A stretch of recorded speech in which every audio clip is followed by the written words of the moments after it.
2021 MAAC Women's Lacrosse Championship has reached the semifinal round as today, the number 4 seed Niagara University Purple Eagles take on the regular season champion and top seed Fairfield University Stags here at Rafferty Stadium. Looking at both teams' roads to the semifinals, Niagara came out firing early against the 5th seed Quinnipiac Bobcats and won their quarterfinal matchup 16-11. Fairfield, however, were tested to their limits against a tough Marist team and needed to score 2 late goals in the final 2 minutes to send their quarterfinal into an overtime period before a Kelly Horning overtime winner sent the Stags through to today's game. Hello everybody, welcome inside the broadcast booth. My name is JJ Duke. Thanks so much for spending part of your day here with us today. Garlow has done well for Niagara, directing the draws towards her team. Cunningham still trying to win it, and she does. Harrell, though, making life diff her.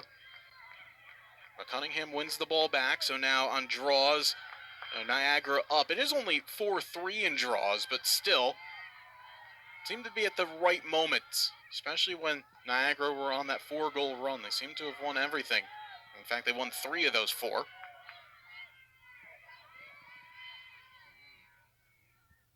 Swartwout. Remember, she is also sitting on a yellow card as Crane kind of mishandled that one for a moment, but no one able to jump.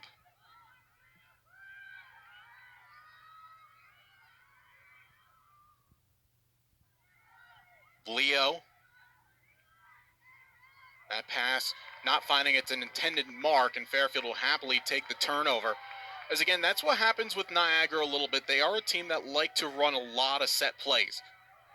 But miscommunication at times can be their problem, as this team does average close to 16 turnovers per game, as Kayla Bay is going to try to do it all on her own here, which she does. Slowed up a little bit, actually took a little bit of a shot to the right hip, but does well enough to keep her balance and get her team the ball back.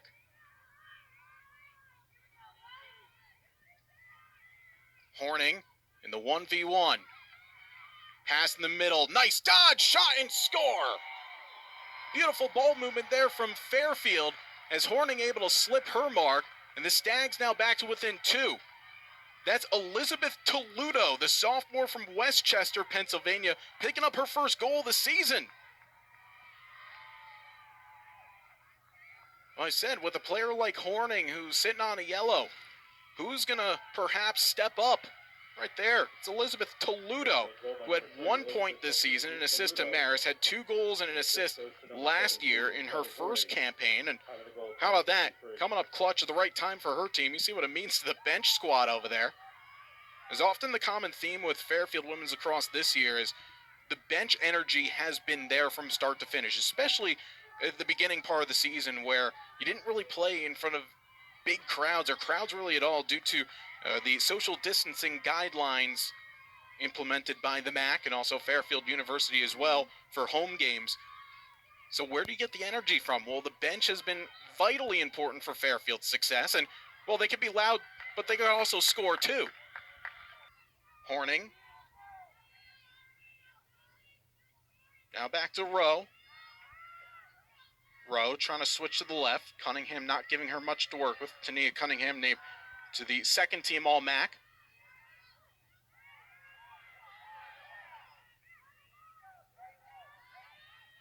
Under 10 minutes ago here in the first half as Rowe driving to the right side. Lost the bounce, gets a shot. Good save by Messenger. Horning with the rebound, puts it wide of the mark. Race to the ball. It's going to be Niagara possession.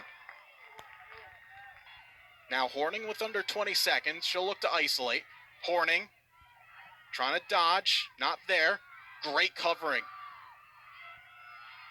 Horning from behind. Chance for Toludo, and she scores again. Welcome to the playoffs. Elizabeth Toludo with 2 goals, and it's a 1-goal game. So at the last stoppage, it was Niagara up by 4. Fairfield have trimmed that to a 1-goal deficit as you're watching MAAC Women's Lacrosse on ESPN. The assist goes to number 17, Kelly Horning. Well, again, with Fairfield having their top player, Kelly Horning, with an early yellow card, you look to the bench and say, who's going to come up and make a big play? It's Elizabeth Toledo now with 2 goals. And that was a really nice take late in the shot clock. And well, she's getting the plaudits from her teammates on the bench right now. And again, in talking with Laura Field throughout the season, she has great depth.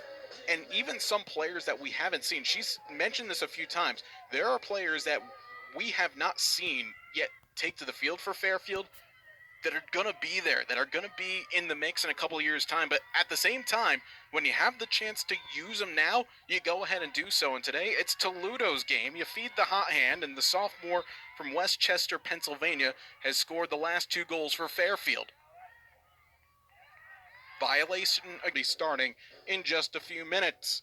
Now joined by Fairfield's head coach, Laura Field. And Coach, you've told me often enough, you've got great depth. But who would have thought that Elizabeth Toledo getting you 2 goals on the afternoon? Yeah, no, she's been having a couple great weeks at practice, so we're happy that you're seeing it on the field today. But yeah, that depth comes in handy right now. Defense has been very locked down over the second part of that first half, forcing a litany of shot clock violations. What did you tell to your group after that first timeout to say, hey, these are the things that we need to work on? What were they? Well, we looked really flat, to be honest with you, in the first half of that first half. I don't think we were moving very well. I don't think we were talking a whole lot. So we've calmed down a little bit. We're moving a little bit more with intention, but we need to be better than that, even so. Coach, best of luck in the second half. Thanks so much. Strong senior defender Megan Howe all afternoon long. Rowe flips it in the near side. Toledo! That's her hat trick! Elizabeth Toledo getting her first career hat trick with Fairfield. The Stags take the lead right back. Good response after giving up the equalizing goal. But how about that for patience in close quarters? You see this coming here as Rowe draws the triple team and little pump fake up high, drop it down low. Going 5-hole on Messenger, who has seen a lot of point-blank range shots here today. She does have 7 saves. Messenger, you can understand why her save percentage coming in is at 55. But when you're gifted all that many chances from 3-4 yards away, you've got to put them home. And that's what Fairfield has done this afternoon. Elizabeth Toledo, what a story this is. Again, a player last year in her first year played just 2 games, played 3 games this season, had an assist against Marist. Today, a hat trick. As Lavista able to deflect that towards Libby Rowe, there will be no need for Fairfield to shoot for the empty net. Yes, they will have to take a shot at some point. They can't see the game out, but they're just going to play keep away. Toledo finds Greffenstedt. Goalie comes out, and that one will go in, and that should put Fairfield through to the final. And Laura Field said earlier it was just a slow start from her team. Really didn't like the energy that her group brought out to the field. Well, the energy from that 13:22 minute on, because that was when Niagara got their 4-goal lead at 5-1. Fairfield they dug in. It wasn't pretty at the back half of that first half, but they were able to play well enough to get themselves tied at 5 heading into the locker room. And an outstanding second half, scoring 10 goals, conceding just 5, and again led by players that you don't often see in the score sheet all that much for Fairfield. 3 goals from Elizabeth Toledo, 3 goals and an assist from Maggie Fort. Madeline Dent getting on the score sheet. And then the goals started to come from the big scorers, and Greffenstedt with 2, Kelly Horning with a goal and 2 assists, Deanna DeVita with a solid 4-point day with a goal and 3 assists. Fairfield, they needed to be excellent at the draw. They won 17 of the 25 taken, and that's what got them over the line. And we bring in Coach Field right now, and that was Fairfield's head coach, Laura Field, and now going to turn the headset over to Libby Rowe. And Libby, I asked your coach a moment ago about what was working so well for you on the draw, and you guys were able to execute down the stretch to keep a very potent Niagara offense quiet. So what did you see on the field that you were able to win a grand total of 6 draws on the day? I mean, I really just listened to the people around me, like my coach. I would turn around for every single draw control. She'd tell me where to go, and I'd be there. And I wouldn't necessarily like look up to get it. I'd be ready for that ground ball. It must have gave you a lot of confidence as well. For some players that haven't seen a lot of action this year, Elizabeth Toledo with 3 goals on the day. That had to help you guys get over what was a very slow first half. Yes, definitely. I feel like they really scouted us and took away our key goal scorers, but we had a lot of people step up today, which was good. And it certainly had to help you guys through the backstretch because Kelly Horning got going. You yourself got going on the score sheet. This one has to feel good, doesn't it? Yes, it does. Well, go rest up. Congratulations. Thank We'll you. see you all in the championship game in a few days' time. For the result of the other game, but it is Siena leading at halftime over Monmouth, 8-7. So that's going to do it here for us from Rafferty Stadium. I'm JJ Dukes signing off, where the final score is Fairfield 15, Niagara 10.